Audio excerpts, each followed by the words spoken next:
Gbajúgbajà òṣèrébìnrin ni Bukky Wright tí àwọn kan tún mọ̀ sí Ọmọ́tárá Johnson. Ó mà ti sọ̀rọ̀, ó ti tú àṣírí ńlá nípa Olúbàdàn ti ilẹ̀ Ìbàdàn ní ìpínlẹ̀ Ọ̀yọ́, Ọba Rashidi Adéwọ̀lú Ládọjà Àròsà àkọ́kọ́, tí Bukky Wright tó sì ti jẹ́ kó di mímọ̀ pé bí wọ́n bá ń sọ̀rọ̀ ẹni tí ó jẹ́ kóun di olókìkí nídìí iṣẹ́ tíátà Yorùbá àti ẹni tó jẹ́ kóun jẹ́ nǹkan tí òun jẹ́ nídìí iṣẹ́ tíátà Yorùbá lásìkò yìí, ó ní Olúbàdàn ilẹ̀ Ìbàdàn àsìkò yìí, Ọba Rashidi Ládọjà tó tún ti fi ìgbà kan rí jẹ́ gómìnà ní ìpínlẹ̀ Ọ̀yọ́. Ó lóun máa ní ọpẹ́ tó sì òun ní kí àwọn èèyàn kí wọ́n máa bá òun dúpẹ́ lọ́wọ́ ẹ̀ nítorí pé òun ti mú un gẹ́gẹ́ bí àbúrò bàbá,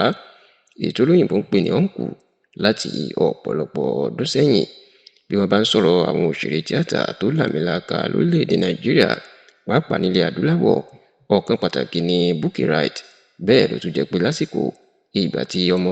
obìnrin náà tó ṣẹ̀ṣẹ̀ bẹ̀rẹ̀ iṣẹ́ tíátà, ẹwà ẹ̀ ó máa ń dá ọ̀pọ̀ àwọn ọkùnrin lọ́rùn ni. Bẹ́ẹ̀ ló jẹ́ pé ọdún 1996 ló bẹ̀rẹ̀ iṣẹ́ tíátà tó máa ń ṣe eré elédè òyìnbó tó tún máa ń ṣe ti elédè Yorùbá.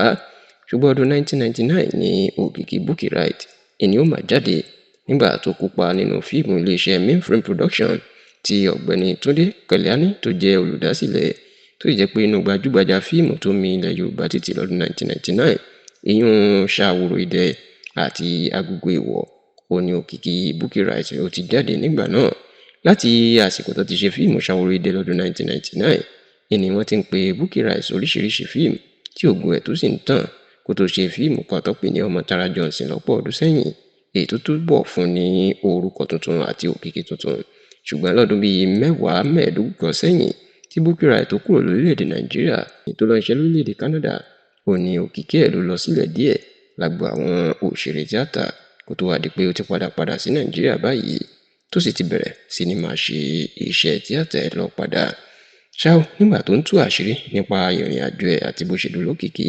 lọ́jọ́ Àìkú tí í ṣe ọjọ́ Sunday ọ̀sẹ̀ tá a wà nínú ẹ̀ yìí, èyí tí í ṣe ọjọ́ 8 nínú oṣù kejì ọdún tá a wà yìí,